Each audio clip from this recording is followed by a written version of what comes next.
Welcome back to the voice of mathematics. In our today's lesson, we're going to look at the methods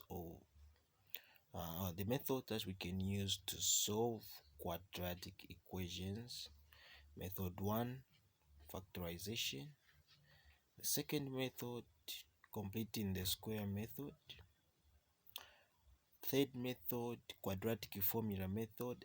And the fourth one, graphical method. But in our today's lesson, let's just focus on factorization method.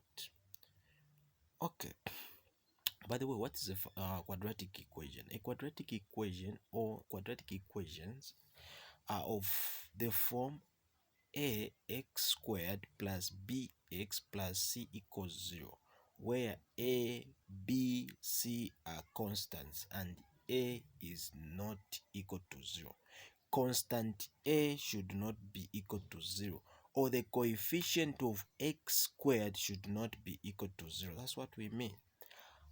Okay, let's go now to the next chapter where we have to use factorization method to solve any quadratic equation. Factorization method.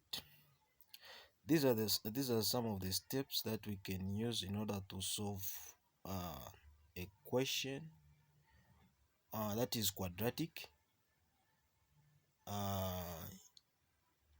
We say the question that is asked to solve the quadratic equation using factorization method.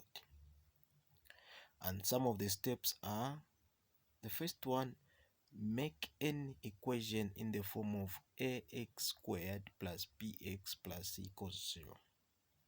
Make sure the value of a is always positive. Calculate the product of a and c. Find the factors of the product. Calculate the sum of the two factors of the product, that is equal to b. Replace b in the equation by those two factors. Factorize the equation and calculate the value of x. For example, solve the quadratic equation x squared minus x minus 6 equal to 0 using the factorization method.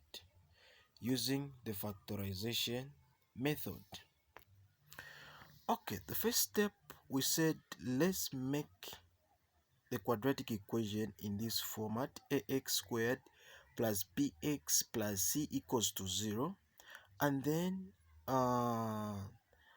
the next point, we said we have to make sure that a, or the coefficient of x squared, is positive.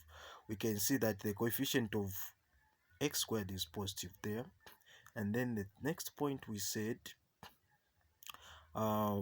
we have to find, or rather calculate the product of the constant of the coefficient of x squared and the constant there, and of which, when we multiply 1 multiplied by negative 6, we're going to have negative 6 as the product. And then we have to find the factors of negative 6.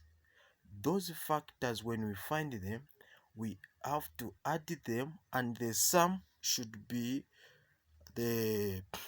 give us the value of b, which is negative 1 there. That's the value of b, negative 1, or rather the coefficient of x, which is negative 1. And when we look at the factors of negative 6, we'll pick positive or negative 2 and positive or negative 3. And then in this case, we're going to use plus 2 minus 3 as the factors of that product, negative 6. And we have to make sure that we induce those factors in the formula to replace b, and when we induce them, we're going to have x squared plus 2x minus 2x minus 3x minus 6 equals 0. And then we have to factorize now. We have to factorize, and when we factorize the first part, we're going to have x open bracket x plus 2 close bracket negative 3 open bracket x plus 2 close bracket equals 0. After factorizing that, we are going to have the factorized equation of x plus 2 and x minus 3 equals 0. So when we solve those independently, we are going to have x plus 2 equals 0 equal or x minus 3 equals 0. And we know that when 2 goes to the other side, we have x equals negative 2 or x equals 3. We have come to the end of the lesson. Thank you so much and see you in the next lesson. May God bless you. It has been the voice of mathematics. Bye bye.